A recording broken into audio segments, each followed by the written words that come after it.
कृशानुज्ञानि नामग्रगण्यं सकलगुणनिधानं वानदीशं रघुपति प्रिय भक्तं आत्मजातं नमामि। सर्वसम्भूतं वायुपुत्रो महाबलः कुमारो ब्रह्मचारी च हनुमन्ताय नमो नमः। लोकाभिरामं रणरङ्गधीरं राजीवनेत्रं रघुवंशनाथं कारुण्यरूपं करुणाकरं तं श्रीरामचन्द्रं शरणं प्रपद्ये। मनोजवं मारुततुल्यवेगं जितेन्द्रियं बुद्धिमता वरिष्ठं वातात्मजं वानरयूथमुख्यं श्रीरामदूतं शरणं प्रपद्ये। अलङ्कापुरीरम्य सिंहासनस्थं पदं भोजतेजस्मृतिप्रदेशं विधीन्द्रादिदेवैः सदा स्तुल्यमानं समाधिस्थं मृत्युं भजे ज्ञानदेवं महायोगपीठे तटे भीमरथ्यां वरं पुण्डलीकाय धातुं मुनीन्द्रे समागततिष्ठं तमानन्दकन्दं परब्रह्मलिङ्गं भजे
गतीचा विस्तारू बाबाजी सद्गुरुदास तुका आये हनुमत विराजे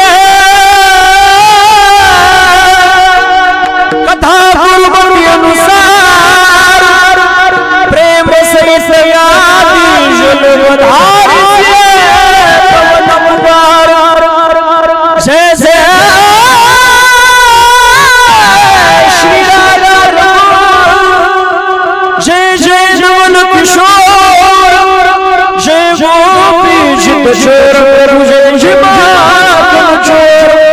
श्री राधा स्वामिनी महाराज जी पूजा जन्म जन्म हित जियो वृंदावन निवास अष्ट सिद्धि नवनिधि के हसबर दीन जानकी माता राम रसायन तुम्हारे पासा सदा हृदय सद्गुरु जीवनी तारेला संसार गुरु म्हणून विशेषाष्टादर विवेकावरी मस्तक हे पायावरी या वारकरी संतांच्या दत्त ध्यावा दत्त गावा दत्तामुचा विसावा दत्तम तरबाई आहे दत्ता विन काही नव्हे प्रसूत प्राप्त स्थळी कीर्तन रूपे सेवे करता निवडलेला भंग भक्त शिरोमणी संत श्रेष्ठ शांती ब्रह्म पैठणी निवासी एकनाथ महाराज नाथ बाबांच्या अभंग संहितेतील अभंग गाथेमधील 4 चरणाचा आणि भगवान दत्तात्रय प्रभूंचं वर्णन करणारा भंग कीर्तन रूपी सेवे करता निवडला आहे।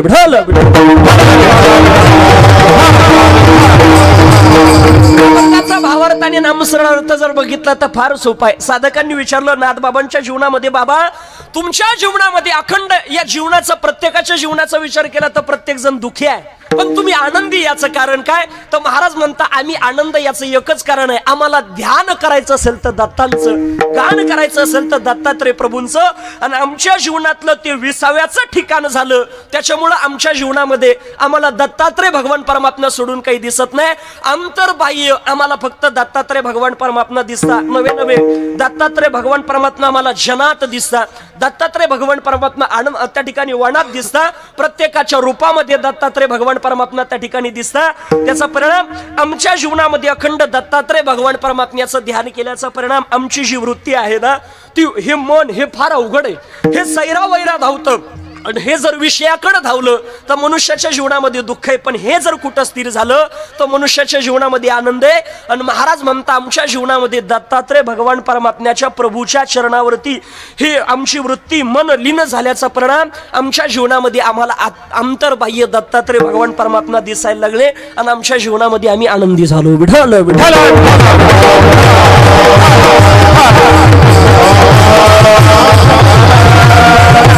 भावार्थ आणि नामस्मरण अर्थ कीर्तन रूपी सेवेला सुरुवात करण्यापूर्वी अल्पासा परिहार द्यायचा तो म्हणजे असा. आज किम निमित्तानं आपण सर्वजण या ठिकाणी जमला, सर्वांना ज्ञाताच आहे.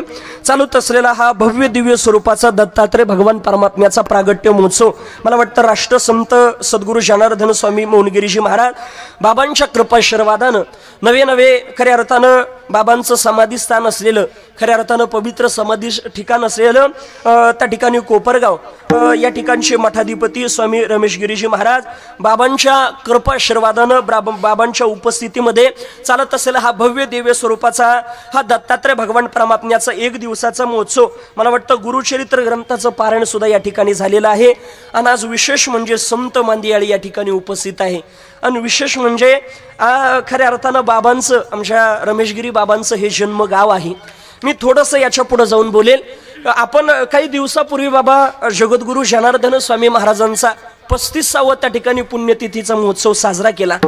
पण मी असं सांगेल, एखादा जर म्हणत असेल 12 डिसेंबर रोजी बाबांचं त्या ठिकाणी बाबांनी देह ठेवला, बाबा शांत झाले. पण मी असं सांगेल, एखादा जर म्हणत असेल तर बाबांनी 12 डिसेंबरला बाबांनी देह ठेवला आणि जगद्गुरु जनार्दन स्वामी महाराज यहलोकाची यात्रा सोडून शिवलोकाला गेले, तर मी असं सांगेल बाबा इथून गेलेच नाही, बाबांनी फक्त शरीर टाकलं. या विभूतींच्या रूपामध्ये जगद्गुरु जनार्दन स्वामी महाराज आहे. आपल्या जीवनामध्ये बघा, आजही तुमच्या जीवनामध्ये तुम्ही जाऊन बघा, तुमचं गावचं तर भाग्य असेल कितीतरी जन्माचं. हो, हे महात्मे कुणाच्याही कुठेही जन्माला येत नाही. मला म्हणता पवित्र ते कुळ पावन तो देश, हरचे दास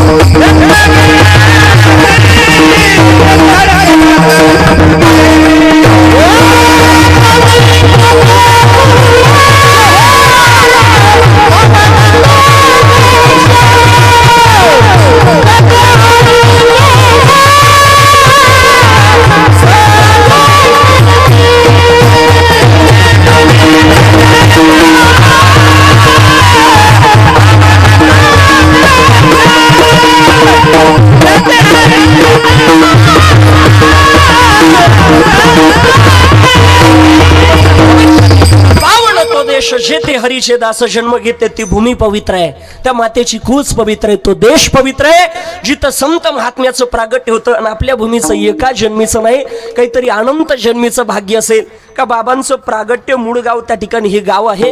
आणि त्या ठिकाणी बाबांचं जगद्गुरु जनार्दन स्वामी महाराजांच्या समाधी स्थळाचे मठाधिपती आहे. आणि सामान्य नाही महाराज, आजही ज्ञानोबारायची जशी संजीवन समाधी, मी असं सांगेल ज्ञानोबारायच्या समाधीला जर कान लावला तर आजही रामकृष्ण ध्वनी ऐकायला येतो. ही ताकद ज्ञानोबारायची, कारण संजीवनी समाधी आहे. पण कोपरगाव संस्थानला जर गेले तर बाबांची सुद्धा समाधी सामान्य समजू नका. आपली जर श्रद्धा असेल आणि समाधीला त्या ठिकाणी कान लावला तर ओम त्या ठिकाणी भगवान शिवाचा जप तुम्हाला ऐकायला आल्याशिवाय राहणार नाही. ही ताकद आज बाबाजी आपल्यामध्ये आहेच. आणि त्या ठिकाणी हे सगळे विभूती म्हणजे बाबांचं स्वरूप आहे. आमचे भोलीगिरी बाबा वगैरे सगळे त्या ठिकाणी आहे. आमच्या आई आहे मैया, त्यांना सुद्धा सगळ्या संत महात्म्याच्या चरणावरती साष्टांग प्रणिपात. आणि मी बाबा खोटं सांगत नाही, इथं दत्तात्रय भगवान परमात्म्याची आण घेऊन सांगतो.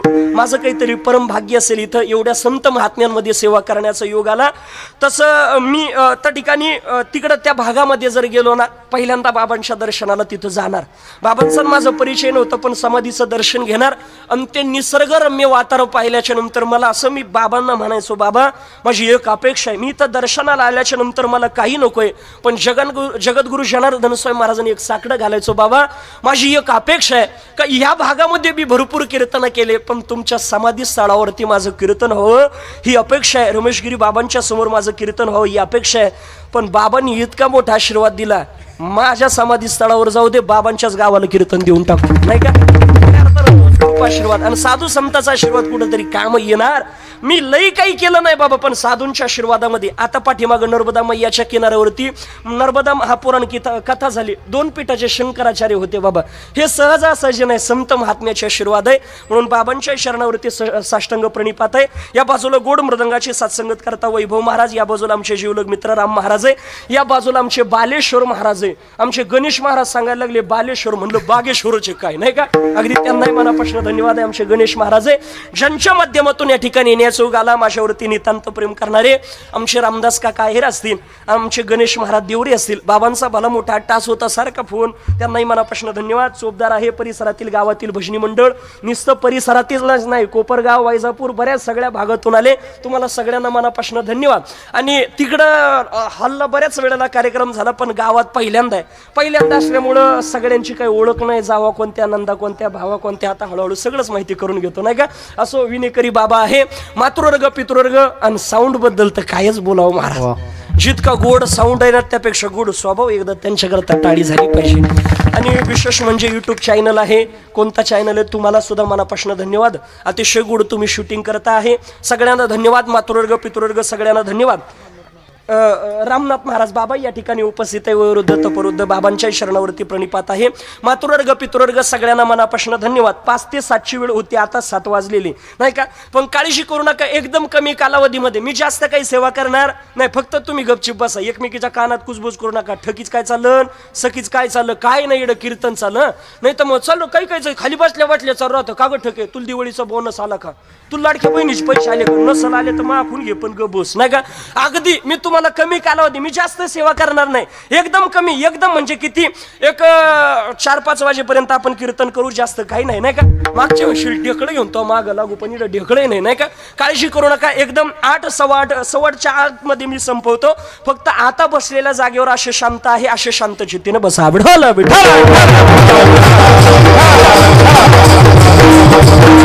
रूपी सेवेकरता निवडलेला अभंग नाद बाबांचा आहे. हा अभंग निवडण्याचं कारण असे, आज दत्तात्रय भगवान परमात्म्याचा प्रागट्य उत्सव आणि दत्तात्रय प्रभूंचं वर्णन दत्तात्रय प्रभूंच्या प्रांगणामध्ये व्हावं, म्हणून त्या माध्यमातून त्या ठिकाणी हा अभंग निवडण्याचा त्या ठिकाणी प्रयत्न केलेला आहे. जगद्गुरु जनार्दन स्वामी महाराज गुरुवर्य जशी बुद्धी देतील त्या पद्धतीने चिंतन करण्याचा प्रयत्न करणार आहे. कारण जनार्दन स्वामी महाराजांच्या प्रांगणामध्ये म्हणजे बाबा सेवा करून घेणारे. कारण बाबा सामान्य नाही, साक्षात भगवान शिवाचा अवतार म्हणजे जगद्गुरु जनार्दन स्वामी महाराज. बाबांच्या चरित्रामध्ये वाचलेले एक प्रसंग आहे, साक्षात भगवान शिवाचा कसा अवतार होता. एकदा प्रसंग त्या ठिकाणी असा निर्माण झाला, काही साधू मंडळी बाबांकडे गेली, बाबांचं दर्शन घेतलं. बाबा म्हटले, बाबांनी सुद्धा त्यांचा साष्टांग प्रणिपात केला. आमच्या बाबांनी सांगितलं, हा प्रणिपात आपल्या स्वतःला नसतो, आपल्या आतल्या रामाला असतो. त्या पद्धतीनं प्रणिपात केला. आणि केल्याच्या नंतर बाबांनी विचारलं, कसं काय येणं केलं? आम्हाला भूक लागली, आम्हाला भोजन पाहिजे. बाबांना मागं पुढं पाहिलं नाही. बाबा म्हणतात, थांबा थोड्या वेळ, मी तुमच्याकरता भोजन बनवतो. साक्षात बाबांनी ते पीठ त्या ठिकाणी चपात्या लाटायला वगैरे सुरुवात, पीठ मळायला सुरुवात केली. आपल्यासारखं असतं, अरे मला काम सांगतो, पण भगवान शिवाचा अवतार आहे, पण अभिमान बाळगला नाही. माझ्या महात्म्यांच्या भोजनाकरता मी स्वतः प्रसाद बनवणार.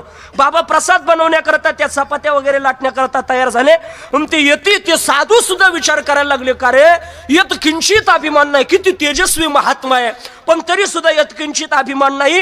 आणि एवढं आपल्याकरता चपात्या बनवायला लागल्या, हे कोणी सामान्य विभूती नसली पाहिजे. कारण एवढं सामर्थ्य, एवढं तेजस्वी महात्मा, आणि तरी सुद्धा यात किंचित अभिमान नाही, हे कोणी सामान्य नसलं पाहिजे.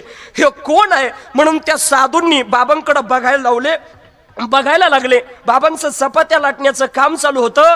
तर तेवढ्यामध्ये त्या साधूंनी पाहिलं, तर त्यांना चपात्या लाटताना जगद्गुरु जनार्दन स्वामी महाराज दिसत नव्हते, तर भगवान शिवजी दिसत होते. म्हणजे साक्षात भगवान शिवाचा अवतार आहे. बाबाजी म्हणजे सामान्य नाही.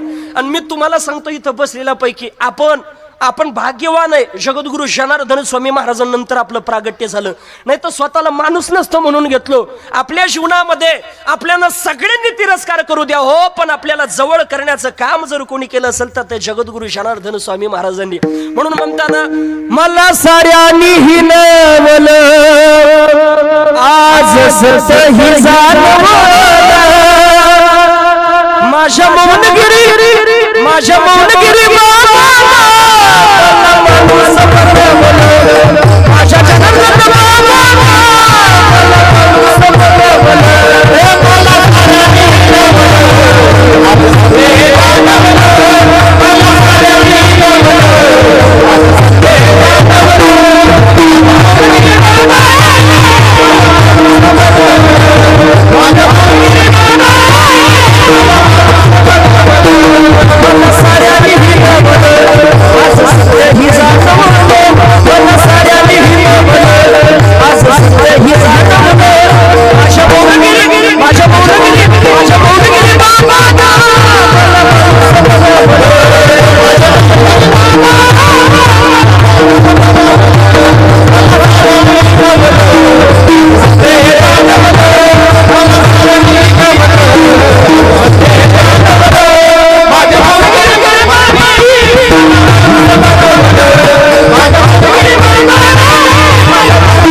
सामर्थ्य जर कोणी दिलं असेल तर ते आपल्या बाबांनी दिलं.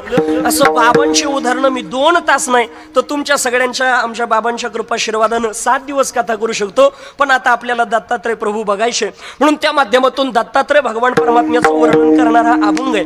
तसं जर पाहिलं तर नाथबाबाच्या जीवनाचा विचार केला तर नाथबाबा वारकरी संप्रदायाची पांडुरंग परमात्म्याची भक्ती करणारे, पण आजच्या अभंगामधनं दत्तात्रय भगवान परमात्म्याचं वर्णन करता का, तर दत्तात्रय भगवान परमात्मा पांडुरंग परमात्मा वेगळा नाहीच आहे महाराज, सगळे देव एकच आहे. भक्ताच्या रक्षणाकरता भगवान परमात्म्यानं घेतलेला अवतार म्हणजे दत्तात्रय भगवान परमात्मा आहे.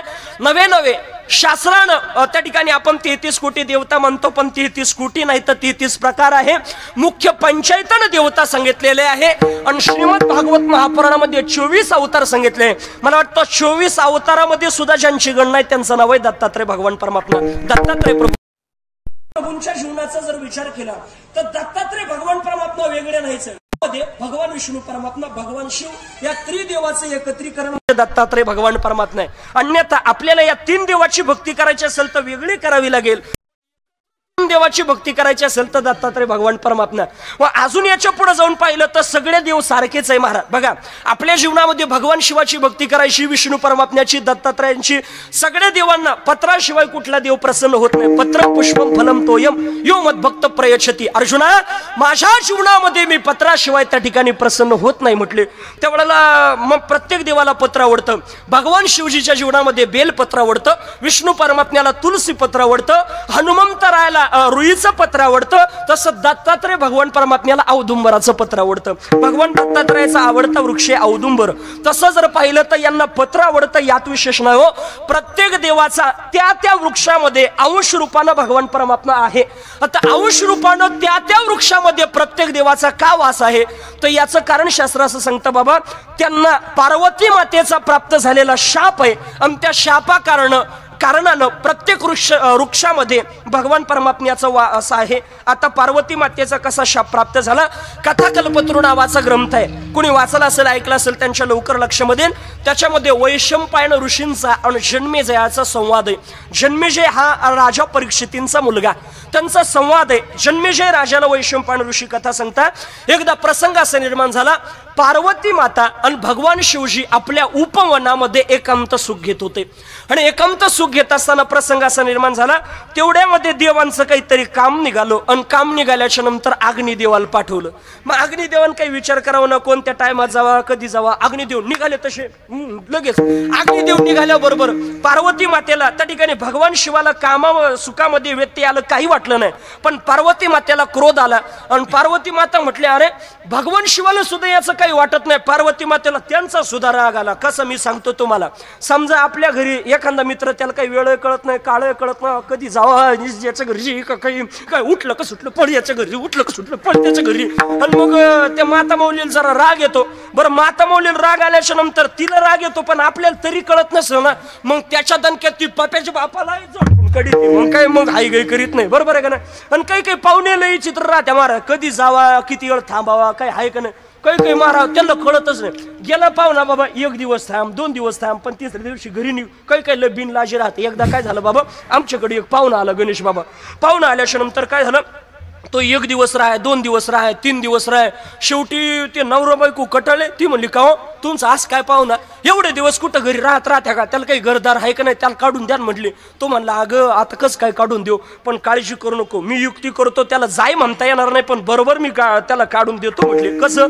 मग तो घरमालक त्याच्याकडे गेला. म्हणले पाहुणे आता तुम्ही बरेच दिवस झाले आले, तुम्हाला घरची आठवण येत असेल म्हटले. म्हणले येते ना आठवण, मग आता घरच्याला भेटून यावा म्हटले. जाय म्हणता येत नाही ना. म्हणले घरच्याला भेटून यावं, पण ते याच्या पुढचं बिनलाजी होतं. ते म्हणलं मला घरची आठवण येऊ राहिली बरं का, मग मी त्याच्यामुळे ना आता मी नाही जाणार, मग मला घरची आठवण मुळे आता पप्याच्या आईला पोरायला इकडेच बोलून घेतलं म्हटले. म्हणजे काही नाही अवघडदान करा तो नाही का. मग त्या पद्धतीने आगणे देऊन निघाले. पार्वती मातेला क्रोध आला. भगवान शिवाला सुद्धा याचं काही वाटत नाही, म्हणून भगवान शिवाचं पार्वती मातेनं सगळ्या देवांना शाप दिला. आमच्या एकांत सुखामध्ये तुम्ही त्या ठिकाणी अडथळा आणल्यामुळं एकांत सुख ज्या योनीला घेता येत नाही ना, ती योनी तुम्हाला प्राप्त होईल. तुम्हाला उद्विज व्हावं लागेल, तुम्हाला वृक्ष व्हावं लागेल. हा शाप प्राप्त झाल्याच्या नंतर आता सगळे देवदेवता म्हणता आमच्यावरती जगाचा सृष्टीचा कारभार चालू आहे, आम्ही वृक्ष झाल्यावर आम्ही काय करायचं. मग त्या ठिकाणी पार्वती माता म्हणते माझा शाप उपभोगावाच लागेल, पण तुम्हाला सृष्टीचा कारभार चालवण्याकरता अंश रूपानं वृक्षामध्ये राहाल, मात्र तुमच्या जीवनामध्ये माझा शाप उपभोगण्याकरता अंश रूपानं आणि प्रत्यक्ष स्वरूपानं मूळ अवतारामध्ये राहाल. म्हणून तेव्हापासून मला वाटतं पिंपळाच्या वृक्षामध्ये भगवान विष्णू परमात्म्याचा वास आहे, वटवृक्षामध्ये भगवान शिवाचा वास आहे आणि लिंबाच्या वृक्षामध्ये लक्ष्मी मातेचा वास आहे. पण पिंपळाच्या वृक्षामध्ये विष्णू परमात्म्याचा जरी वास असेल, पण भगवान विष्णू परमात्म्याची त्या ठिकाणी तरी सुद्धा पिंपळाच्या वृक्षाला अपवित्र म्हटलेलं आहे. मग जन्मेजयानं प्रश्न विचारला का हो विष्णू परमात्म्याचा वास आहे त्याला तरी अपवित्र का म्हटलं. त्याचं कारण असे म्हटले, एकदा प्रसंग असा निर्माण झाला, समुद्र मंथन झालं. आपल्याला सगळ्यांना माहिती त्याच्यातून 14 रत्न निघाले. आपल्याला माहिती म्हणजे आपण काही समुद्र मंथनाच्या टायमाला नव्हतो, तुम्ही काय अमर नाही माझ्यासारखे, म्हणजे मी काय अमर नाही, पण बघा 14 रत्न निघाली. आपण फक्त ऐकून आहे. आपण जर पाहिलं असतो बाबा तर आपण कीर्तनाला आलो असतो का, ते सगळे महाराज जाऊ दे सगळेच जाऊ दे म्हटले, ते 14 एक रत्न घेऊन पडून गेले असते तसे नाही का. मग त्या वेळेला 14 रत्न निघाले. त्याच्यातून पहिल्यांदा विष निघालं, नंतर अमृत निघालं. देवाला हे सांगायचं त्या समुद्र मंथनातून का आपल्या जीवनामध्ये सुखाचे दिवस प्राप्त करण्याकरता अगोदर दुःख सहन करावं लागतं. पहिल्यांदा विष आहे.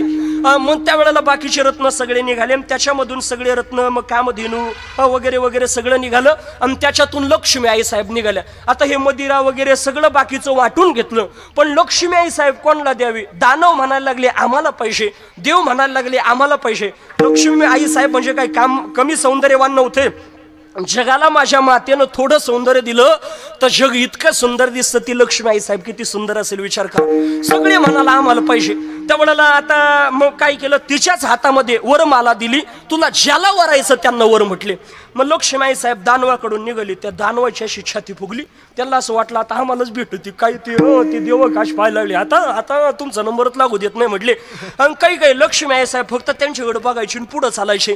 काही बादरताचे मान करायचे. त्यांना असं वाटलं आमच्या घाली ते काय गळ्यात, आमच्या घाली ते काय गळ्यात. काही म्हणायचे वाकू नको, आता सध्या पुष्प आला जोके गणेश आला ते मोरदे म्हटले ते असे खाली मान घालायचे. पण लक्ष्मीबाई साहेबांना त्यांना वरलं नाही. हे कामी आहे म्हणून मी यांना वरणार नाही. पुढं देवांकडे गेल्या, भगवान शिवजीकडे गेल्या. हे कामी नाही, आचरण शुद्ध आहे पण दिसणं मात्र मंगल आहे म्हणून त्यांना वरणार नाही. मग शेवटी भगवान विष्णू परमात्म्याकडे गेले. विष्णू परमात्म्यानं विचार केला ही जर एवढ्याला डावलून आली म्हटले ती काय आपल्याला कमी त्रास देणार आहे म्हटले. ही नंतर काय म्हणशील, जर आपल्याकडून थोडीशी चूक घडल्याच्या नंतर ही काय म्हणेल, मला एवढे संबंध आले होते म्हणशील, एवढे जण होते पण तरी सुद्धा मी तुम्हाला वरलं मा कुठून नशीब. आपण असंच म्हणतो की नाही. काही बाबा थोडंसं जर भांडण झालं ना बरं भांडणामध्ये तुम्ही जास्त कधीच बोलणार नाही, मला गॅरंटी आहे, मी तुमच्या पक्षाचा आहे ना, तुम्ही कधीच जास्त बोलणार नाही. मग यांचे 100 शब्द होणार बालेश्वर बाबा. बघा तुम्ही अशा भांडणार आणि यांच्यामध्ये तुम्ही एकच शब्द बोला ना, एकच शब्द बोला, मग यांचे 100 होईल राहू द्या, तुमचा एकच वाहू द्या, तरी ती लगेच डोळ्याला पाणी. बया तुम्ही का ऐकून घेणार का? लग्न झालं भाऊ का ऐकलं मला असंच काही म्हणत्या, बया मला लांबून समोर येत काय तुमच्याशी लग्न केलं. बरोबर आहे, तुला जवळचे कस काय येतील, जवळच्या खुडी नडी माहिती आहे, बरोबर आहे का नाही, तुला लांबूनच येतील. पण अवघड आहे. त्या माध्यमातून म्हटले मग नंतर हे आपल्याला त्रास व्हायला नको. भगवान परमात्म्यानं सांगितलं बघा तुला माझ्याकडे जागा शिल्लक नाही, माझ्याकडे फक्त चरणाची जागा शिल्लक आहे, चरणाची सेवा करेल पण राहू द्या. आता लक्ष्मी आई साहेबांनी एक आट घातली, मी तुमच्याशी विवाह करायला तयार आहे, पण माझ्या अगोदर माझ्या बहिणीला तुम्ही वर पहा म्हटले, माझ्या बहिणीला नवरदेव पहा म्हटले. तिची बहीण लक्ष्मी आई साहेबाचं तिचं नाव औदासा असं सांगितलेलं आहे. मग आता तिला वर पाहायचा, कोण वर पाहायचा म्हटले. आता भगवान परमात्म्याला मोठी अडचण निर्माण झाली. आता ते काय त्या काळामध्ये होत्या तेव्हा मुली भरपूर होत्या, आताच्या काळामध्ये असते तसे नंबर लागले असते, बरोबर आहे का ना. पण त्या काळामध्ये जरा मुलं जसं त्या ठिकाणी कमी होते, मुली जास्त. मग त्यावेळेला आता काय करायचं बरं. ती औदासा काही दिसायला रूपवान सुंदर नव्हती. मग तिचे डोळे असे मोठे मोठे, तिचे दात म्हणजे नागराचे फाळ, सगळे असं चित्रविचित्र रूप तिचं. आणि मग त्यावेळेला हिला कोण नवरदेव पाहावा. निघाले भगवान विष्णू परमात्मा, कोणी विवाह करायला तयार नाही. मग एका महात्म्याकडे गेले, त्यांचं नाव आहे उदालक नावाचे ऋषी. भगवान परमात्मा त्यांच्याकडे गेले. उदालक ऋषींना म्हटले का हो एक काम करा ना. उदालक ऋषींना भगवान परमात्मा म्हणता मी तुमच्याकरता नवरी आणली, पत्नी आणली, तुम्ही हिच्यासोबत विवाह करता का म्हटले. उदालक ऋषी लग्नाच्याच याच्यात होते, त्यांना असं वाटलं आता मी लग्न केले मला काही स्वर्गच प्राप्त होतो का काय. ते लग्नाला बिचारे तयार झाले. आणि बरं पाठवायला भगवान परमात्मा आशीड तुला दाखवायला सुद्धा नाही म्हटले. इतकी सुंदर पोरगी, इतकी सुंदर. बरं हे लग्न जमवणार रे बाबा, लई चित्र त्या सांगायला इतकी अवघड. तुम्ही विचार करा, हे मृत्यू लोकातले एवढे जोडून सांगा त्या तवा ते तर देव होते साक्षात, बरोबर का ना. किती जोडून सांगितलं, टेन्शनच घेऊ नको. अशी दाखवायला सुद्धा नाही म्हटले, इतकी चित्र आहे नाही का, अशी चित्र नाही म्हटले, इतकी भारी आहे. पण ते भांबवले भिनं. लग्न झालं आणि लग्न झाल्याच्या नंतर हे निघाले. बरं निघाल्याच्या नंतर काय झालं माहितीये का, हे विवाह झाला दोघांचा, उदालक ऋषींचा औदाशेचा. तिला घेऊन आपल्या आश्रमामध्ये त्या ठिकाणी ते आले. आणि आपल्या आश्रमामध्ये आल्याबरोबर त्या आश्रमामध्ये असं यज्ञ चालू, असे साधू संत जपतप चालू, भगवान शिवजीचं भजन चालू, त्या यज्ञातून धूर चालू यज्ञ देवतेमधून. आणि एवढं निसर्गरम्य वातावरण, असे वृक्ष वगैरे. आणि औदाशेला पवित्र जागा उडत नाही, ती चांगल्या ठिकाणी राहत नाही. ती म्हणली मी तर थांबणार नाही म्हटले, हे सगळं चित्र विचित्र म्हणजे चांगली गोष्ट रामबाबा तिला आवडत नाही, तिला सगळं विचित्र लागतं. आणि ती तिथं म्हणली मी इथं थांबणार नाही. उदालक ऋषी म्हणले अगं किती गोड आहे, सगळं यज्ञ चालू आहे, जपत पाखंड भजन ऐकायला भेटतं, इथं काय म्हणले मी इथं थांबणार नाही बाई, हा काय प्रकार आहे म्हटले, काय आहे का नाही म्हणले, निसता सगळीकडं धूरच धूर म्हटले, इथं मी थांबणार नाही म्हटले. मग आता काय करायचं, मला दुसऱ्या ठिकाणी न्या. उदालक ऋषींना घेतलं, सगळीकडे फिरले, पण तिला कोणतंच ठिकाण आवडलं नाही. प्रत्येक ठिकाणी भजन कीर्तन चालू. शेवटी काटाळे 2-4 दिवस झाले, आंघोळ नाही काही नाही, तिला बिचारी काहीच नाही आंघोळीचं. ती म्हटले वैतागले. ते म्हटले काय किती वेळ मला असं फिरवणार आहे, तुला नेमकं ठिकाण लागतं कसं ते सांग म्हटले. त्यावेळेला सांगितलं जिथं ऐका बरं औदासा कोणत्या ठिकाणी राहते, जिथं जावाचं भांडण आहे, जिथं भावाचं भांडण आहे, जिथं व्याभिचार आहे, स्वैराचार आहे, अनाचार आहे, अशा ठिकाणी मलन्या. ते म्हटले अरे मला असं वाटत होतं नवरी भेटली म्हणून मला का स्वर्गच प्राप्त झाला काय, पण ही पत्नीने माझ्यासाठी देवानं जसं दुर्वासांच्या माग चक्र लागलं, भगवान शिवाच्या माग ब्रह्म कपट लागलं, तसंच हे माझ्या माग लागलं. म्हटले आता काय करायचं. मग त्यांनी म्हटले हिच्या तावडीतून कसं तरी सुटलं पाहिजे. मग काय केलं, तिला पिंपळाच्या वृक्षाखाली बसवलं. मी या इडून आलो असं म्हणून निघून गेले. जे धूम टोपली कनी चान्स भेटला मारा. आताच्या काळात असतं त्यावेळेला पिंपळाच्या वृक्षाखाली त्या ठिकाणी सोडलं. आताच्या काळात असतं तर पिंपळाच्या वृक्षाखाली नसतं बाबा. मग कुठं सोडलं असतं माहितीये का, पेट्रोल पंप पेट्रोल टाकायला गेलो का मग बायकोला आपण बाजूला सोडतो, बरोबर आहे का नाही, तिथंच सोडून दिलं असतं. कारण तिथं चान्स राहतो. तिथं स्त्रियांना आतमध्ये बऱ्याच वेळेला स्त्रियांना बाजूला सोडता, मग पेट्रोल टाकायला जाता. मी बऱ्याच वेळेला विचार करत होतो तिथं स्त्रियांना का नेत नाही. मग एक दिवस सहज पाठी वाचली, आग लावणाऱ्या वस्तू बाजूला सोडा. मग माझ्या लक्षात आलं यांना बाजूला का सोडत असेल नाही का. मग त्यावेळेला त्यांना तिथं सोडलं आणि सोडल्याच्या नंतर हे निघून गेले. 1 प्रहार झाली, 2 प्रहार झाली, रात्रीची वेळ झाली, अंधार पडला, निड कोणीच नाही. तिला वाटलं भी वाटायला लागलं. तिच्या लक्षात आलं हे मला सोडून गेले. ती रुदन करायला लागली, आपल्या भाषेमध्ये रडायला लागली. पण तिचा रडण्याचा आवाज सुद्धा कमी नव्हता. तिचा रडण्याचा, रुदन करण्याचा आवाज कथा कल्पतरू ग्रंथामध्ये असं वर्णन आहे का तो वैकुंठामध्ये गेला. त्यावेळेला लक्ष्मीबाई साहेब म्हणले, बया मा बहीण संकटामध्ये. म्हणले तुला कोणी सांगितलं? भगवान परमा म्हणले, नाही मला माहिती. म्हटले तुम्हाला काय करायचं? मला माहिती आहे. तिला फोन येईल राहतो, यालाच काही माहिती राहत नाही, बरोबर आहे का ना? म्हणले मला माहिती आहे ना, मला तिचा आवाज ओळखीचा. ती टेन्शन मध्ये म्हणले चला पहिल्यांदा. म्हणले अगं काय आपले कामं धामं काहीच मला बाकीच माहित नाही. म्हणले अगं मा बहिणीला आणायला जायचं. म्हणले आज जाय उद्या जाय. तर नाही ना ती मा बहिणी म्हणले जाऊ लागल. म्हणले आणि मग आता काय करायचं? भगवान परमात्मा आले. त्यावेळेला अवदासा म्हणते, माझा प्रभू तुम्ही जो वर मला दिला त्यानं माझा तिरस्कार केला, त्याग केला, तुम्ही माझा स्वीकार करा. त्यावेळेला भगवान विष्णू परमात्मा म्हणता, मी पिंपळाच्या वृक्षामध्ये मी तुझ्या सोबत अखंड राहील, तू इथं वास कर. त्यावेळेला आता देवानी वरदान दिलं, पण बाकीच्या देवांना संकट निर्माण झालं. बाकीच्या देवांनी त्या अवदशेला सांगितलं, आता इथं जर ही राहिली म्हटले तर आपल्यावरती सृष्टीवरती मोठं संकट येईल. म्हणून तिला सांगितलं तू भगवान विष्णू परमात्म्यापासून बाजूला राहा, दूर राहा. शनिवारच्या दिवशी मात्र भगवान परमात्मा इथं तुझ्या जवळ येऊन तुला भेटतील. तेव्हापासून शनिवारच्या दिवशी जर पिंपळाच्या वृक्षाची पूजा केली तर विष्णू परमात्म्याचा शनिवारी तिथं वास असल्या कारणानं विशेष फळ आपल्या जीवनामध्ये प्राप्त होतं. विठ्ठल विठ्ठल विठ्ठल.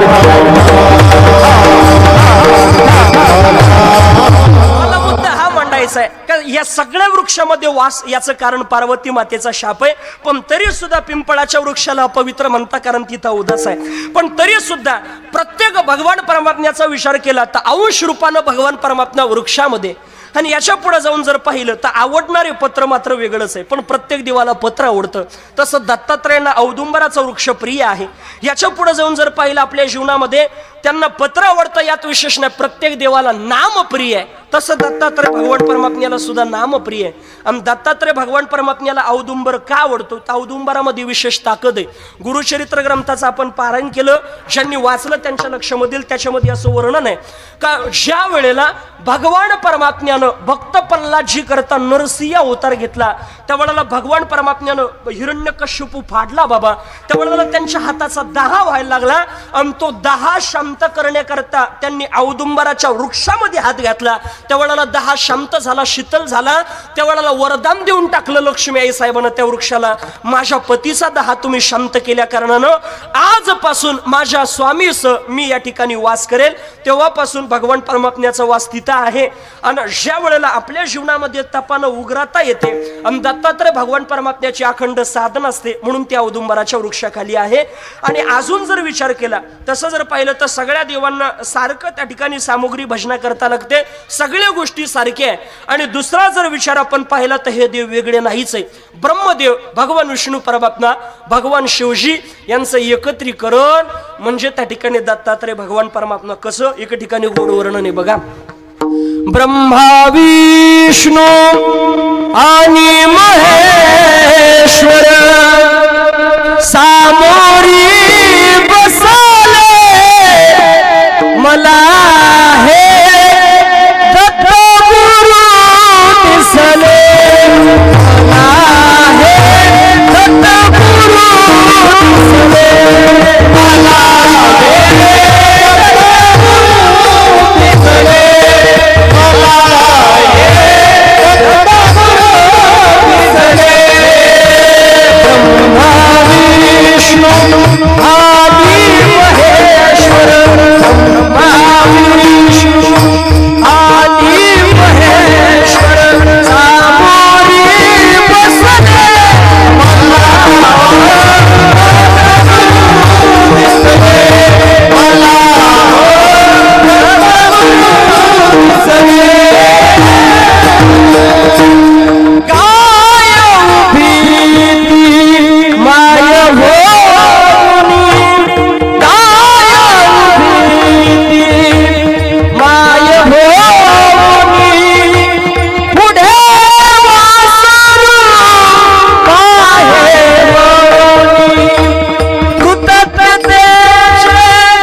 भगवान त्या ठिकाणी शिवजी या तिघाचं एकत्रीकरण म्हणजे साक्षात त्या ठिकाणी दत्तात्रय भगवान परमात्मा, ब्रह्मदेव शिव, विष्णू परमात्मा यांची भक्ती आपल्याला वेगळी करावी लागेल, पण एकत्रित करायची असेल तर हे त्रिदेव आहे. म्हणून आपल्या जीवनामध्ये दत्तात्रय भगवान परमात्मा म्हणजे या जगतामध्ये सामान्य नाही.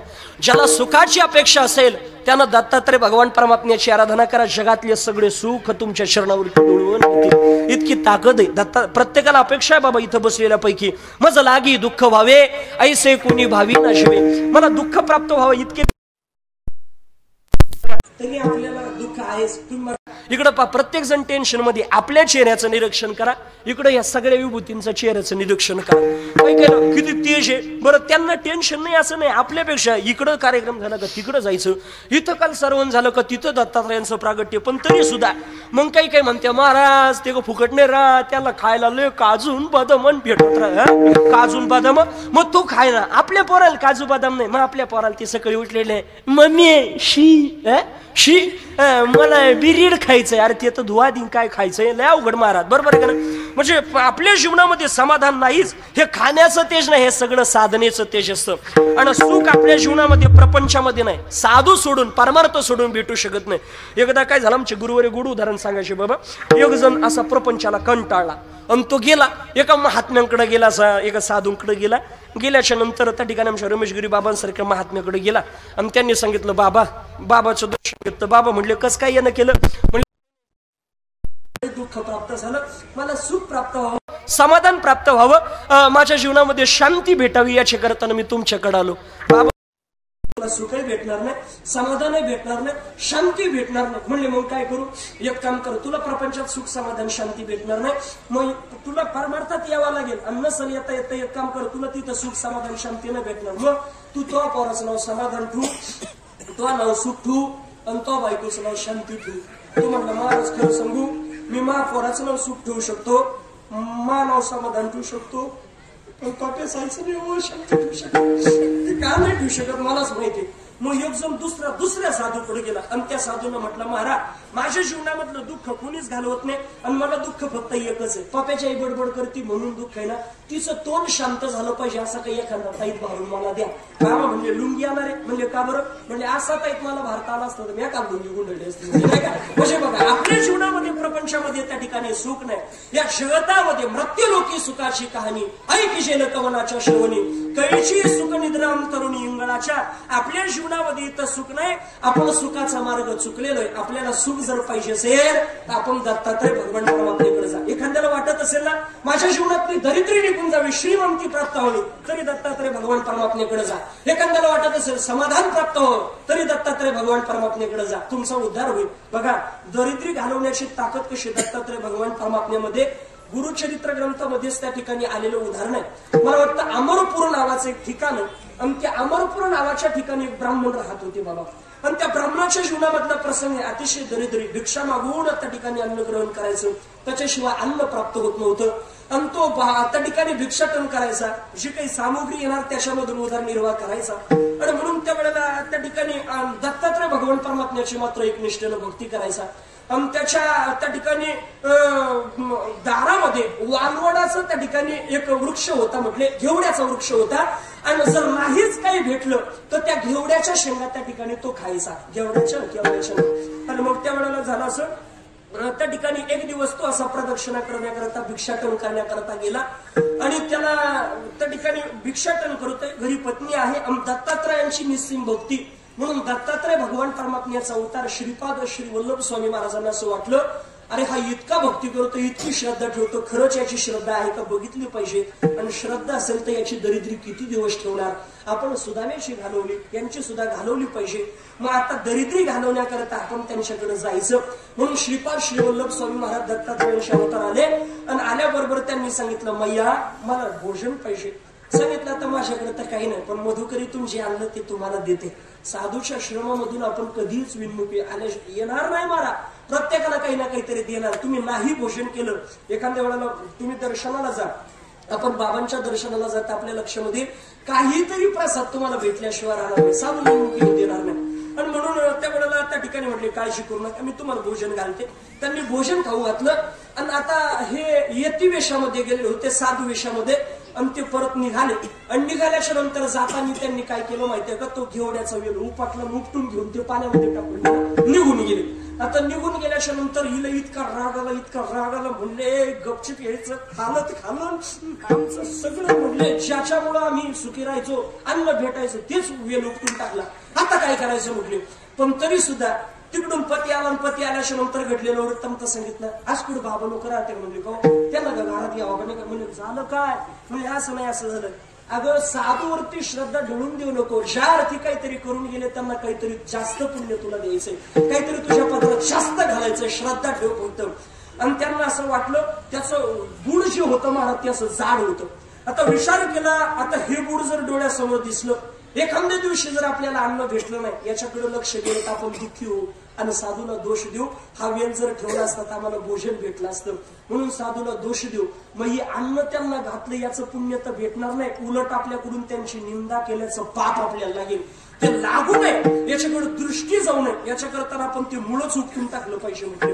ते मूळ खांदायला बिलगले. पण भगवान दत्तात्रयांना त्यांचं दरिद्र्य घालवायचं होतं, त्याचा परिणाम खमता त्यांना खाली भला मोठा हंडा लागला. कशाचा तुम्ही बोलत चला, नाही बोलले तुम्हाला काही सुचत, तुम्ही काही बोलायला होतो मग तुम्ही कशा धनाचा, बरोबर आहे का ना. धनाचा हंडा त्यांच्या जीवनामध्ये त्या ठिकाणी त्यांना सापडला. पण तो धनाचा हंडा सापडल्याच्या नंतर त्यांच्या लक्षामध्ये आलं ते आलेले यती काही सामान्य नव्हते, साक्षात दत्तात्रय भगवान परमात्मा होते. आपल्याला कळालं नाही.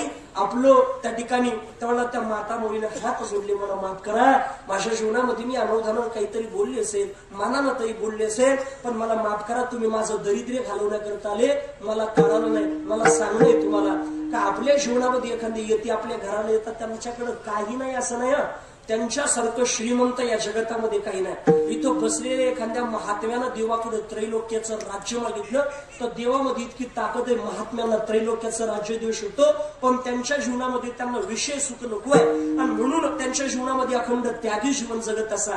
आणि एखादा महात्मा आपल्या घरी आला ना, नाही त्यांची सेवा करता आली तर चालेल, पण अनावधानानं आपल्या मुखामधून वाईट शब्द निघू देऊ नका, कारण कोणत्या रूपामध्ये कोणते महात्मा किती अधिकारी असेल आपल्याला सांगता येत नाही. तो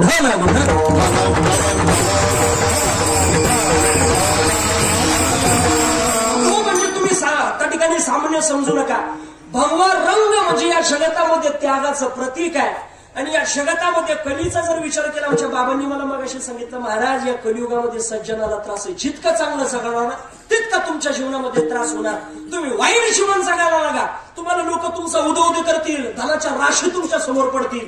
आणि भगवान परमात्मा जशी आई लेकराला लेकरू रडायला लागल्याच्या नंतर त्याच्या जीवनामध्ये ते शांत बसावं म्हणून त्याच्या हातात बाहुले देते, लोड देते, काहीतरी बाबा एवढे वेळ थांब, काहीतरी बिस्किट देते, तसं देव आपल्याला धनाच्या राशी वगैरे म्हणजे आपल्याला मोहात पाडून आई सारखंच करतो भगवान परमात्मा. हा विषयामध्ये रमण होतो का काय. पण हे सगळे यती महात्म्यांच्या जीवनामध्ये इतका त्याग असतो. भगवान परमात्म्यानं धनाच्या राशी काही उभारलं तरी त्याचा त्याग त्यांच्या जीवनामध्ये असतो.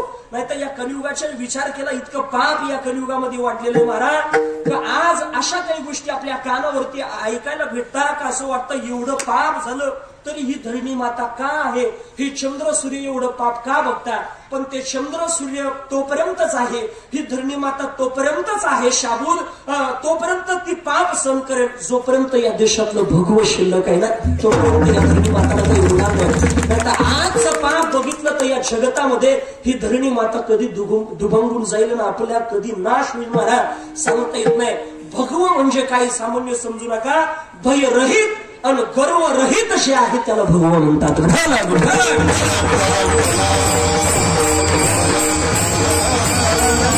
या जीवनामध्ये एखाद्या महात्मा संत आपल्याला भेटू शकत नाही. आपल्या पूर्वपुण्याच्या बळानं आपल्याला भेटलेला काहीतरी भाग्य आहे, आपलं भाग्य समजा. कारण संतांमध्ये किती ताकद आहे. आज आपल्या भूमीचं पुण्य आहे, पुण्यामुळे आमच्या रमेशगिरी बाबांचं प्रागट्य या गावाला झालं. पण सामान्य समजू नका, बाबा जरी आमच्या जगद्गुरु जनार्दन स्वामी महाराजांच्या स्थळावरती असेल ना तरी वर्षातून एकदा येतात. याचं कारण त्यांना इथे येण्याची गरज नाही. बाबा तुम्ही किती आमंत्रण द्या, किती काही करा, आपल्या जीवनामध्ये महात्म्याला मिरवणूक काढा, ती सारखी निंदा करा, ती सारखी स्तुती करा, वंदन करा, ते सारखं आहे. हे काही आपल्याला भाडून येत नाही. इथं येण्याचं कारण एकच आहे, माझा जन्म जर त्या गावामध्ये झाला असेल तर या सगळ्या समाजाचा, माझ्या गावाचा, माझ्या भूमीचा, प्रत्येकाचा, चराचराचा उद्धार करणं माझं काम आहे. आणि म्हणून बाबा येताना आपल्या जीवनामध्ये एकटे नाही येते, हे सगळे महात्मे घेऊन येतात. वर्षातून एकदा जरी येत असेल पण ऐका, वर्षातून एकदा बाबांचं येणं आणि वर्षातून एकदा तुम्ही बाबांचं घेतलेलं दर्शन म्हणजे पुढच्या वर्षापर्यंत पुरेल इतकी ऊर्जा आपल्याला देऊन जाते. सामान्य ताकद नाही महाराज.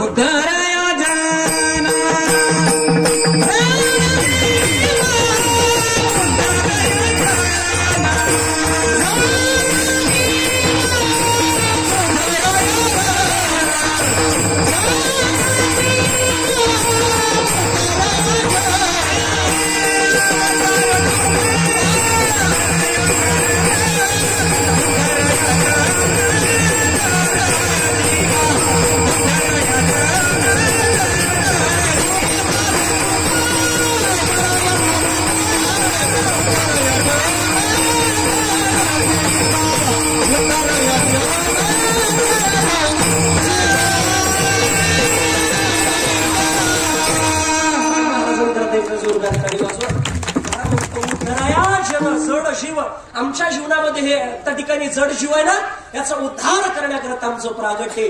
आणि आपल्याला वेळोवेळी सांगून जाता, बाबा तुझ्या जीवनामध्ये प्रपंचामध्ये रमण होण्याकरता हा नरदेय नाही, तुझ्या जीवनामध्ये हा नरदेय नश्वर आहे, नाश पावणार आहे, याची आसक्ती धरू नको.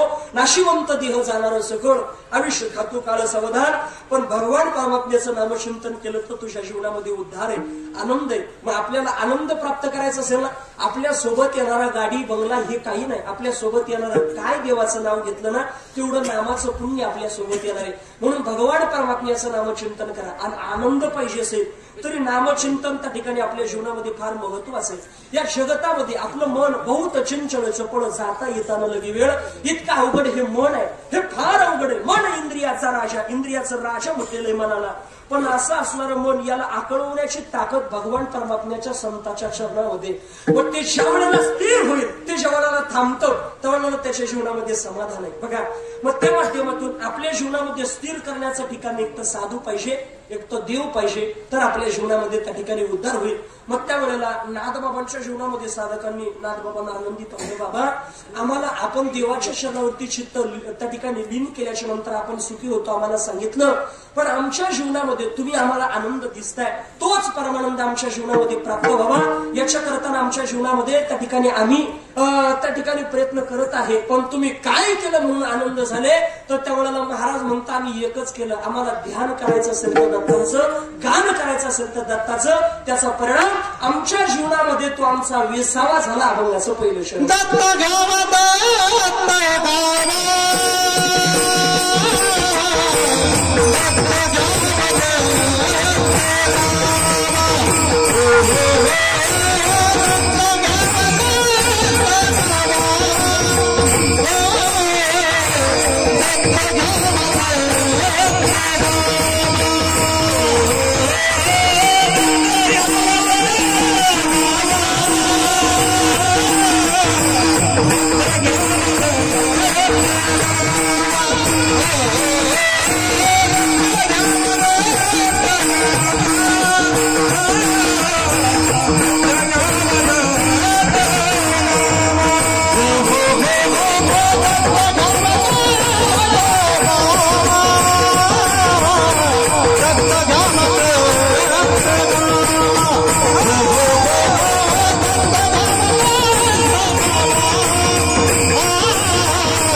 दत्त घ्यावा दत्त आमचा विसावा. आमच्या जीवनातला अखंड विसाव्याचं ठिकाण दत्तात्रय भगवान परमात्मा झाल्या कारणानं आमच्या जीवनामध्ये आम्ही अखंड सुखी झालो. आम्हाला चराचरामध्ये दत्तात्रय भगवान परमात्म्याची अनुभूती यायला लागली आणि तीच अनुभूती आपल्या जीवनामध्ये यावी असं जर वाटत असेल तर आपण भगवान परमात्म्याचं गान करायचं असेल तरी दत्तात्रयांचं, ध्यान करायचं असेल तरी दत्तात्रयांचं. मग अशी असणारे दत्तात्रय भगवान परमात्मा ते या भूतानावरती का अवतीर्ण झाले याची एवढी कथा बघू आणि आपण थांबणार आहे. प्रसंग असा निर्माण झाला बघा. आता दत्तात्रयांची प्रागट्याची कथा साक्षात ऐका दत्तात्रय आख्यान. हे आख्यान साक्षात भगवान शिवजी बाबा पार्वती मातेला सांगतात. असं वर्णन आहे. एकदा प्रसंग असा निर्माण झाला ज्या वेळेला या सृष्टीची उत्पत्ती करायची भगवान इथं पहिल्यांदा काहीच नव्हतं, सगळं जलमय होतं. मग इथं हिरण्य तेज निर्माण झालं, तिथे ब्रह्म निर्माण केलं आणि ब्रह्म निर्माण झाल्याच्या नंतर आपण त्यालाच ब्रह्मांड म्हणतो. आणि ते ब्रह्मांड झाल्याच्या नंतर त्याच्या दोन शाखा झाल्या, एक आकाश आणि एक त्या ठिकाणी पृथ्वी. अशा दोन शाखा झाल्या आणि इथं सृष्टीचा विस्तार करण्याकरता, सृष्टी निर्माण करण्याकरता काही ऋषीमुनींना असं वर्णन आहे. सप्त ऋषींना अंगिरा नावाचे ऋषी आहे, पुलस्त्य नावाचे ऋषी आहे, वसिष्ठ नावाचे ऋषी आहे, त्यामध्ये आत्री नावाचे ऋषी आहे. असं सप्त ऋषींना या ठिकाणी पाठवलं भगवान परमात्म्यानं. मग आता सृष्टीचा विस्तार आत्री नावांच्या ऋषींना करायला लावला. तो विस्तार करत असताना त्यांच्या पत्नीचं नाव आहे अनुसया. आता अनुसया म्हणजे सामान्य नाही आणि आपण इतकं भाग्यवान आहे. आपला जिल्हा नाशिक जिल्हा, बरोबर आहे ना? आपण नाशिक जिल्ह्यातले इतके भाग्यवान आहे बाबा का अनुसया मातेच्या वडिलांचं नाव आहे कर्दम ऋषी, आईचं नाव आहे देवाहूती. कर्दम ऋषी अर्थात त्या ठिकाणी आपली अनुसया मातेच्या वडिलांचं गाव अर्थात अनुसया मातेचं माहेर जर कुठलं असलं तर ते नाशिक जिल्ह्यामध्ये करंजी नावाचं गाव आहे. ते आपल्या जिल्ह्यामध्ये आपण इतके भाग्यवान. मग असं असणाऱ्या त्या ठिकाणी आजोळकर दत्तात्रयांचं आजही त्या ठिकाणी आहे. तिथं सुद्धा बाबांच्या आशीर्वादानं मी कीर्तन करून आलो मागच्या वर्षी. आणि झालं असं ते अनुसया माता. आत्री कोण? आत्री या शब्दाचा अर्थ ज्यांच्या जीवनामध्ये त्रिविकार नाही, ज्यांच्या जीवनामध्ये त्या ठिकाणी त्रिविकार कोणते? कुठं त्रिगुण नाही, त्रिदोष नाही. कोणते? ऐका, सत्व रजतम हे त्रिदोष ज्यांच्या जीवनामध्ये नाही त्यांना आत्री म्हणतात. असे असणारे आत्री ऋषी त्यांना सांगितलं तुम्ही सृष्टीचा विस्तार करा, सृष्टी निर्माण करा. पण त्यांनी विचार केला सामान्य मुलगा जन्माला घालून तो जर मरणारच असेल तर याच्यापेक्षा देवांना जर जन्माला घातलं तर किती भारी होईल. म्हणून देव आपल्या उदरी अवताराला यावा याच्या करताना त्यांच्या जीवनामध्ये वृक्षवान नावाच्या पर्वतावरती, अशोक नावाच्या वनामध्ये वृक्षवान पर्वतावरती आत्री ऋषी अनुसया माता तपश्चर्या करता 100 वर्ष तपश्चर्या केल्याच्या नंतर भगवान परमात्मा प्रसन्न झाले. काय पाहिजे? आम्हाला काही नकोय, तुमच्यासारखा मुलगा आमच्या उदरी अवताराला येवा. देवानं सांगितलं माझ्यासारखा नाही, मी तुमच्या उदरी अवताराला येईल. आता हे सगळं झालं. तप झाल्यानंतर स्वतःच्या आश्रमामध्ये आले आणि इकडं प्रसंग असा निर्माण झाला. अनुसया मातेचं इतकं पातिव्रत्य वाढलं, इंद्राला सुद्धा त्या ठिकाणी भीती वाटायला लागली. सगळ्यांच्या जीवनामध्ये पातिव्रत्याचं बळ काही सामान्य समजू नका. तुका म्हणे पतिव्रता तिची देवावरी सत्ता. इतकी मोठी सत्ता आहे, पातिव्रत्य शक्ती काही सामान्य नाही. या जगतामध्ये असा एक दिवस घडू शकत नाही का सूर्य उगवणार नाही. या जगतामध्ये असा एक दिवस नाही का चंद्र उगवणार नाही. पण तोपर्यंत सूर्याला सुद्धा उगवणं थांबवण्याची ताकद जर कोणामध्ये असेल तर ती पतिव्रता शक्ती. सामान्य नाही पतिव्रता. आणि म्हणून आणि इतकी ताकद आहे पतिव्रतामध्ये. अनुसया मातामध्ये सामान्य ताकद नाही. ती ख्याती पसरली आणि त्यावेळेला आता त्या ठिकाणी यांची ख्याती पसरवायची. पण ख्याती पसरायला वार्ताहर पाहिजे. त्यावेळेला वार्ताहर कोण? नारद महर्षी. नारद महर्षी त्या ठिकाणी निघाल्याच्या नंतर मला वाटतं पहिल्यांदा वैकुंठ लोकामध्ये त्या ठिकाणी गेले. वैकुंठ लोकामध्ये गेल्यानंतर लक्ष्मीबाई साहेबांना विचारलं नारदा या काही सृष्टीमध्ये काही नवीन काही घडामोडी? म्हणले काहीच नाही. म्हणले मला माहिती गॅरंटी तुम्ही घडामोडीशिवाय येऊ शकत नाही. काहीतरी असेल सांगा म्हटले नवीन. म्हणले काही नाही. तुम्हाला राहत नाही म्हणले अजिबात नाही. म्हणले अहो त्या मृत्यू लोकामध्ये सती अनुसया नावाची इतकी पतिव्रता आहे की तिच्या पातिव्रत्यानं मेलेले सुद्धा जिवंत होण्याची ताकद तिच्या पतिव्रतामध्ये म्हटले. तेवढ्याला म्हटले नारदा काय वर्णन करता? आम्ही काय कमी पतिव्रता आहे? तुमच्यापेक्षा पतिव्रता अधिक पुण्य जर कोणाचं असेल तर ती अनुसयाचं. नारदाने कळलं निघून गेले. ते भगवान शिव लोकामध्ये गेले, पार्वती मातेला सांगितलं, ब्रह्म लोकामध्ये सावित्रीला ते सांगितलं, आणि नारद निघून गेले. नारदांचं काम झालं. आता या म्हटल्या बाया काय करायचं, या तिघी एकत्र आले, आता काय करायचं म्हणजे आता थांब मी पाप्याचा काही म्हणू दे म्हणजे मला नारदान काही सांगू दे, पण पाप्याचा बाप येऊच तुम्ही शांत बसले, त्यांना येऊ दे मग सांगा ते सगळं म्हटले. मग सगळे देव आले. देवांच्या जीवनामध्ये सांगितलं एक त्या ठिकाणी त्या कोप भवनामध्ये जाऊन बसल्या. आपल्या आपल्या पूर्वी कोप भवन असायचं, राग आला ना कोप भवन बनवलेलं होतं. बघा काही मातेच्या जीवनामध्ये राम प्रभूला वनवासाला पाठवायचं होतं, तर राग धरून कुठं बसल्या काका, कोप भवनामध्ये. पूर्वी कोप भवन होते, आता कोप भवन राहिले नाही बाबा. का? आता फक्त किचन रूम, बेडरूम, हॉल, बरोबर आहे का ना, कोप भवन राहिले नाही. याचं कारण असं झालं आता सगळेच रूम कोप भवनच करून टाकले, पुढे राग बरोबर आहे का ना. पण त्या वेळेला त्या खूप भवनामध्ये बसले. विष्णू परमात्मा गेले लक्ष्मी साहेबांना, अगं काय झालं, काऊन राग भरली? ती म्हटली एक नाही दोन नाही. म्हणले अगं बोल ना काहीतरी, तुला काय झालं? ती एक नाही दोन नाही. लक्ष्मी साहेब म्हणते, म्हणजे अगं काय झालं ते तर सांगती. म्हणले तुला सर्दी बिर्दी झाली काय ते सांग, झेंडूबाम घेऊन येतो म्हणले हा फळा तुमचं आपलं असं असतं. म्हणजे काय, एक माझं काम आहे, असं सगळ्या राग भरल्या. एक काम आहे काय काय जगतामध्ये आम्ही असं ऐकलं, अनुसया फार पतिव्रता, तिच्या पातिव्रत्याची परीक्षा बघण्याकरता असा. देव म्हटले पातिव्रत्य पण आमच्या सुद्धा जीवनामध्ये देवांची शक्ती सुद्धा पातिव्रत्याला घाबरते, आम्ही जाऊ शकत नाही. नाविलाज झाला, त्यांच्या सांगण्यावरून जावं लागलं. साधू वेश 3 देवांनी धारण केला आणि नेमकंच आत्री ऋषी त्या ठिकाणी तपश्चर्या करण्याकरता. साधूंच्या जीवनामध्ये जेव्हा वाटेल महाराज तेव्हा ध्यान करणार, जेव्हा वाटेल तेव्हा तपश्चर्या, जिथं समाधी लागेल तिथं ध्यान करायला. कुठं? त्यांना काळ वेळ नाम उच्चारिताना हे दोन्ही पक्ष पायी उद्धरते, या न्यायाप्रमाणे कुठे त्या ठिकाणी ध्यान करणार. आणि म्हणून ते तपश्चर्या करण्याकरता गेले. पण जाताना सांगितलं अनुसया मातेला कमंडूल दिला, हा माझा कमंडूल याच्यात जल आहे, तुझ्यावरती एखादं संकट आलं तर हे दूर करू शकते याच्यातलं जल. आणि असं म्हणून निघून गेले. इकडे हे देव त्या ठिकाणी साधू वेशामध्ये आले, भिक्षाम दे. भिक्षा कशाची पाहिजे? आम्हाला इच्छा भोजन पाहिजे, निर्वस्त्रावस्थेमध्ये भोजन पाहिजे. आता विचार केला, निर्वस्त्रावस्थेमध्ये मी भोजन देऊ कसं? निर्वस्त्र अवस्थेमध्ये भोजन द्यावं तर माझं सत्व जातं, आणि नाही भोजन द्यावं ही विनमुख जातं तर माझा धर्म बुडतो. आपल्या घरी एखादं कोणी घरी अतिथी आलं तर त्याला विनमुख जाऊ देऊ नये. जर नाही दान देण्याकरता काही तर निदान पाणी तरी द्यावं, नाही तर आपलं पुण्य त्यांच्या सोबत जात असतं. मग आता काय करायचं? तर त्यावेळेला सांगितलं होतं कमंडलू मधलं जल तुझं रक्षण करेल. अनुसया मातेला आठवलं बहुतेक हेच संकट माझ्या पतीला माहिती असावं म्हणून हा कमंडलू ठेवलेला असावा. त्यातलं जल घेतलं, एवढ्या देवावरती शिपडलं, आणि शिपडल्याच्या नंतर हे सगळे 3 देव लहान बालक झाले. किती पातिव्रत्यामध्ये ताकद आहे, देवांना सुद्धा बालक करण्याची ताकद आहे. या 3 देवाला धरलं आणि पाळण्यामध्ये टाकलं. अनुसया माता झोका द्यायला लागली, काय बाळा जो जो रे सगुना, बाळा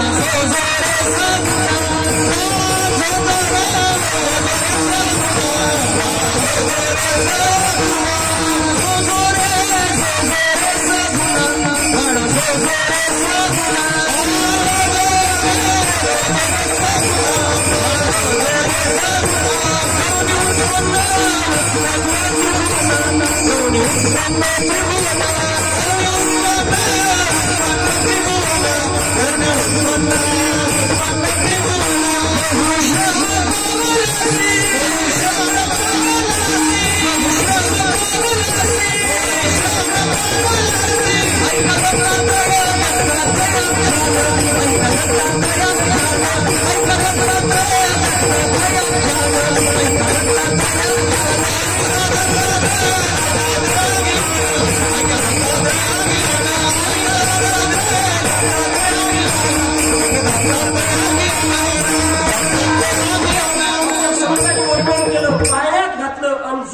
बाळा.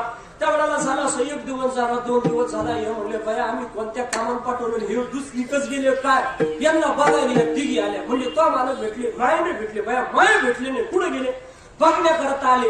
अनुसया मातेन पाहिलं, या कस काय येणं केलं, आमचे पती तुमच्याकडे आले होते. कुठे? इथं पाळण्यामध्ये. त्यांना घेण्याकरता आलो, आमचे पती द्या, जीच तिचं घेऊन जा. लक्ष्मी साहेब मस्त निघायला म्हणले, मी आता बरोबर ओळखून द्या म्हणले जीचं त्याचं.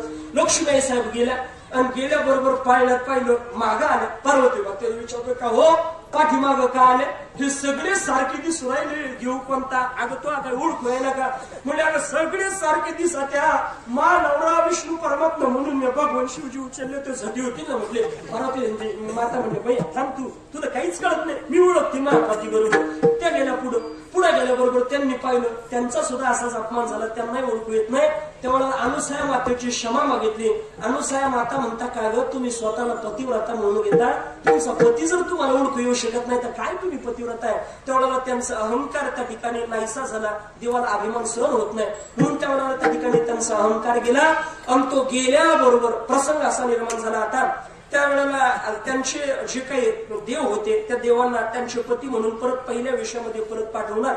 त्यावेळेला अत्री ऋषी तिथं आलेले होते. अत्री ऋषींना आनंद झाला, आपण किती भाग्यवान आहे, जगाचा कारभार चालवणारे त्रिदेव, या त्रिदेवाला तू पाळण्यामध्ये खेळवलं. बालवेशामध्ये आपल्याला मातृत्वाचं प्रेम दिलं, पितृत्वाचं दिलं, हे बालक झाले पण रडायला लागले जाताना. अत्री माता, अनुसया माता, एखाद्या माता मौलीच्या जीवनामध्ये लहान मुलगे ते मोठं झालं, लहानचं मोठं, आणि मोठं झाल्याच्या नंतर त्या आईनं भरपूर प्रेम केलं. पण तेच लेकरू जर सीमेवरती लढायला चाललं ना गरीबाचं, त्या माता मौलीच्या डोळ्याला धारा लागतं. मला सामान्य लेकरू असलं तरी मैयाला जर रडू येत असेल तर ते जगाचे मालक होते, देव होते.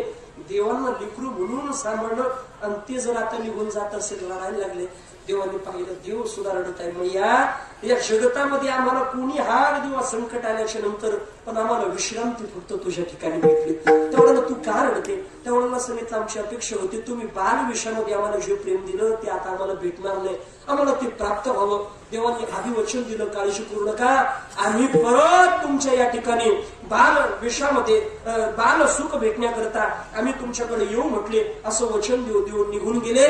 कालांतरानं त्या ठिकाणी विश्व तारावया धरी अवतार, भगवान परमात्मा विश्व तारण्याकरता, विश्वाचं रक्षण करण्याकरता, अवतार धारण करण्याकरता आता अत्री अनुसया माता गरोदर अवस्थेमध्ये रात्रीची अनुसया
अवतार धारण करायचा विश्वाचं तारण करण्याकरता म्हणून गरोदर अवस्थेमध्ये कालांतरानं पहिला मुलगा झाला, त्यांचं नाव आहे दुर्वासा. दुसरा मुलगा झाला ब्रह्म विष्णू महेश यांचं एकत्रीकरण, ते दत्तात्रय भगवान परमात्मा. आणि तिसरा मुलगा झाला हा चंद्रमा, चंद्र नावाची देवता त्यांच्या उदरी प्रगट झाली. आणि 2 नंबरचे जे मुलगा आहे ब्रह्म विष्णू महेश, आपलं बाल वेशातलं सुख घेण्याकरता त्यांना एकत्री अवतार धारण केलं, त्यांचं नाव आहे दत्तात्रय भगवान परमात्मा. एवढ्या मोठ्या प्रमाणात त्यांचा वरती हात करून जय जयकार करायचा आहे. दत्तात्रय भगवान की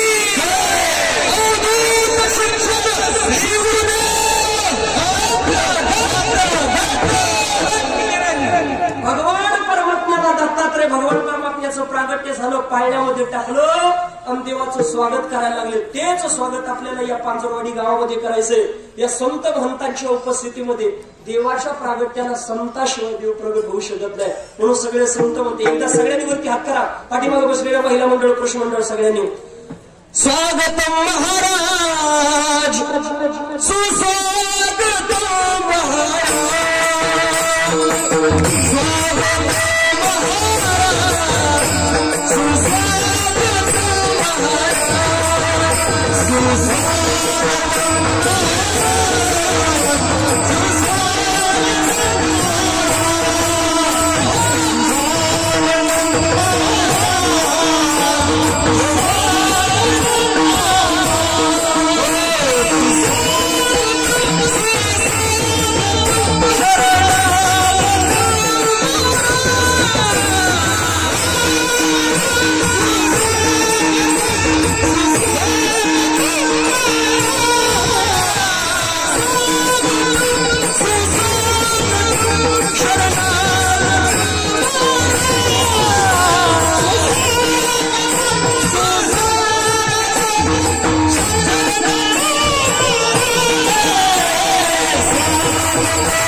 विश्वामध्ये त्रिदेव भगवान परमात्मा दत्त वेशामध्ये दत्तात्रय प्रभूच्या रूपामध्ये प्रगट झाले.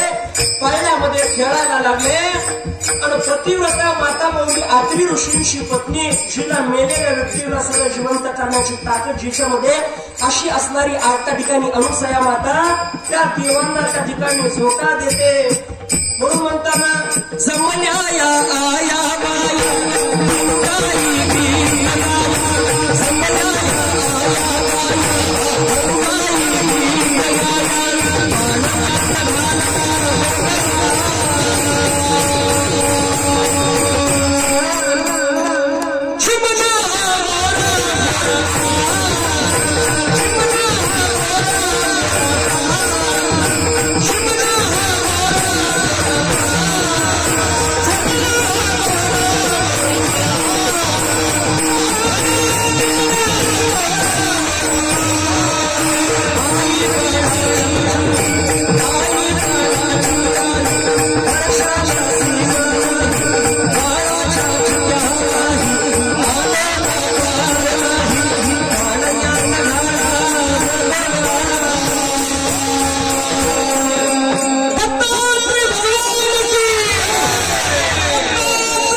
शेवटचं चरण झाल्यानंतर आपण सर्वांनी फुलं अर्पण करायचे दत्तात्रय भगवान परमात्म्याला. विश्वतारावया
जागेवरती बसायचे 5 मिनिटांमध्ये कीर्तनाचं पूर्ण विराम होईल.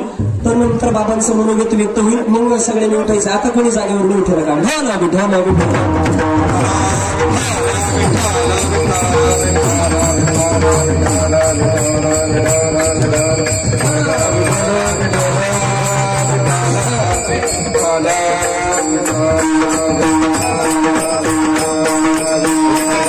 तिचे सोडून दिले. मला अगोदर पाळणा माहिती नव्हतं. पाळणा अजून आपण अगोदर गोड वातावरण केलं असतं. असो पण अतिशय गोड भव्य देव एकदा आपल्या स्वतःच्याच गावाकरता आपण स्वतः सगळ्यांनी जोरदार टाळ्या वाजवायच्या.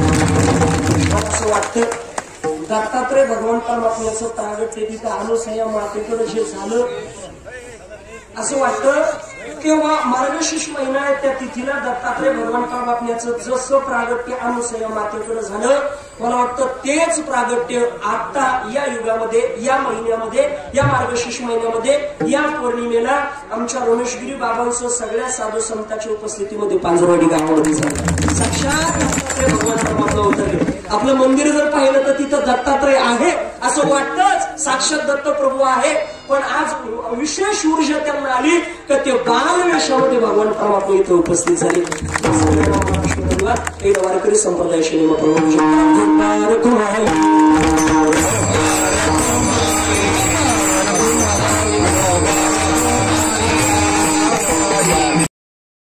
महाराज समाधी संस्थान कोपरगाव बेट याचे येथील मठाधिपती आणि आपल्या गावचे भूमिपत्र खऱ्या अर्थानं आमचे रमेशगिरी बाबांच्या आशीर्वादानं मार्गदर्शनाने या ठिकाणी हा सोहळा पार पडतोय. मगाशी जी चिठ्ठी आली ती चिठ्ठी अशा करता आली होती. मी वर्षातून एकदा बोललो पण बाबा महिन्यातून एकदा भक्तांना दर्शन देण्याकरता येत असतात आणि अतिशय गोड आपल्या गावावरती जन्मभूमीवरती बाबांचं असलेलं प्रेम आहे. म्हणून त्या माध्यमातून हा भव्य दिव्य सोहळा पार पडतोय. मी तुम्हाला सांगून जाईल हा सोहळा पैशानं श्रम महत्वाचे पैसा महत्वाचा आहे पण नुसते श्रम आणि पैसा महत्वाचा नाही काका. त्याला एका साधूंच्या आशीर्वाद असावे लागतात तेवढा एवढा मोठा सोहळा होत असतो. हे जर सहजासहजी नाही हे सगळं चैतन्य म्हणजे आपल्या गावामध्ये बाबांनी केलेली साधना त्या साधनेचं फळ आहे. म्हणून त्या माध्यमातून आज गोड भव्य दिव्य स्वरूपाचं अन्नदान सुद्धा आहे. महाप्रसादाशी मानकरी श्री रायबान पुंजाजी आहे शिवाजी पुंजाजी आहे बाळासाहेब राजाराम देवरे आश्रम कारभारी देवरे श्रावण रघुनाथ मोरे कचूर पुंजाजी आहे संतोष रुपाल आहे सुभाषरावजी आहे बाबासाहेब सयाजी मोरे असा हा परिवार आज या ठिकाणी अन्नदान करतोय. अन्न जात्यांना सुद्धा मनापासून धन्यवाद आहे. त्या ठिकाणी बाबाजी म्हणायचे लेने को हरिनाम देने को अन्नदान त्या पद्धतीने अन्नदान सुद्धा करतायत. सगळे गायक वादक मंडळी सगळ्यांना धन्यवाद. दोन्ही मृदंगाचार्य माझे परम भाग्य या ठिकाणी येण्यासोबत आमचे रामदास काका गणेश महाराजांच्या माध्यमातून आला. बाबा मी भगवान परमात्मेकडे एक प्रार्थना करेन. देवा लय फिरवलं लय गावं दाखवली गोड आनंद प्राप्त झाला पण साधूची सेवा सहजासहजी घडत नाही आणि या वर्षी अशी सेवा त्या ठिकाणी माझ्या जीवनामध्ये प्रदान केली माझं काहीतरी परम भाग्य आणि खऱ्या अर्थानं हेच वैभव असे संत मंदिरी असा जनसमुदाय हीच साऊंड हेच गायक वादक असेल तर मी सांगून जातो बाबा मी पुन्हा येईल. मी पुन्हा येईल. नाही कुणी मला बोलवलं तर 2.5 वर्षानं पाहिलं दुसरं कोणाला पाटील पण येईलच. नाही तुम्ही असं आणलं एखादी योजना काढून येईल पण येईलच. हे माझं सांगून राहिलो. असो अतिशय गोड खऱ्या अर्थानं बाबाजींचं आगमन या ठिकाणी झालं आणि बाबाजींचं दर्शन प्रत्यक्ष स्वरूपामध्ये मी बोलून गेलो. साक्षात या सगळ्या संत मंडळी पाहिलं का जनार्दन स्वामी महाराजांचं दर्शन होतं. एकदा 2 मिनिटं आपण जनार्दन स्वामी महाराजांचं भजन करू. तदनंतर बाबा बोलतील. बाबांचं बोलणं झालं आपण जय विठ्ठल वगैरे होईल. तोपर्यंत कोणी जागा सोडायची नाही. एकदा सगळ्यांनी जगद्गुरु जनार्दन जय विठ्ठल करायचं. एक 2 मिनिटं जगद्गुरु जनार्दन स्वामी महाराजांचं भजन. बाबांना आनंद प्राप्त होईल. आपल्याला सुद्धा एकदा सगळ्यांनी वरती हात करून बाबांचं भजन करण्यात करा. जनार्दन जनार्दन सद्गुरु स्वामी जनार्दन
शरीरासाठी आभार मानतो. बाबांसमोर घेतला क्षमासावी, कारण सगळ्या गावकऱ्यांची अपेक्षा होती. त्यांच्या येणं झालं म्हणणं गरजेचं आहे. बाबांच्या शरणावरती नतमस्तक बोलण्याशोधात काही चुकीचे शब्द गेले असेल करा, क्षमता करण्याला माफ करा. जे बरोबर असेल या अनुभवात तुकोबरांचं बरोबरांचं, जे चुकीचं असेल माझ्या बुद्धीचे दोष समजून माझी मला परत करा. सगळ्यांच्या चरणावरती नतमस्तक सेवेल याच ठिकाणी पूर्ण करा. मौली ज्ञानेश्वर